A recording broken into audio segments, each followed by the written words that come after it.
Bonjour mes chers amis. Le thème de la justice et de la foi domine les lectures de ce jour. Souvent, nous implorons Jésus en faveur de nos familles et de certaines situations.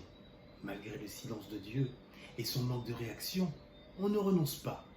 On insiste même, au point que nos frères et sœurs de la communauté semblent quelquefois mal à l'aise et intercèdent pour nous en demandant d'une manière agacée au Seigneur: donne-lui satisfaction, car elle nous fatigue de ses supplications.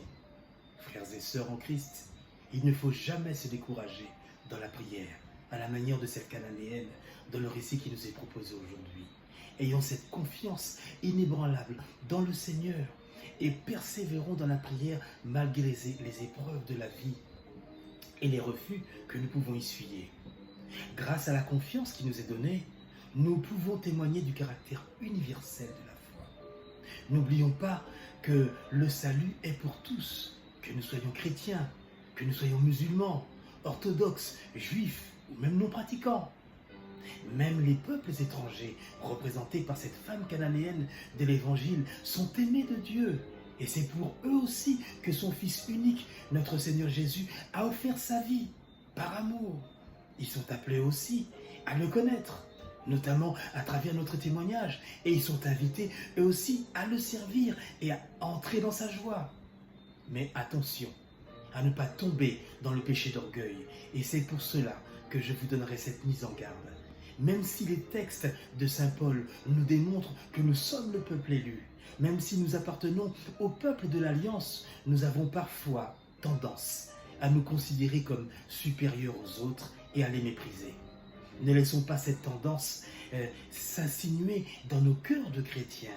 Au contraire, remercions Dieu de nous avoir appelés, non pas par nos mérites, mais simplement par sa pure grâce.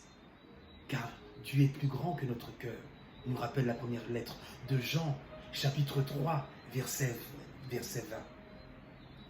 La justice de Dieu, et cela peut nous révolter, ne s'exerce ni en fonction de nos forces, ni en fonction de nos puissances, mais bien par l'Esprit du Seigneur, nous rappelle Zacharie, chapitre 4, verset 6. Cette justice exprime la pure et toute puissante miséricorde de Dieu, au-delà des frontières, au-delà des races, au-delà des religions. Là où nous sommes limités, là où nous ne voyons que les aspects physiques, Dieu, lui, voit et sonde l'intérieur des cœurs. Bien-aimés du Seigneur, la justice et le droit de Dieu sont les fondements qui permettront à notre foi de grandir pour nous amener au salut et produire en nous des fruits tels que la foi, la charité et l'espérance. En ce jour, demandons à Jésus de revoir nos priorités, un petit peu comme les apôtres, et notre sens de la justice, afin d'être toujours en questionnement sur notre foi. Amen et bon dimanche. C'était Raphaël et la parole dominicale de l'aumônerie catholique de prison de Ducos en Martinique.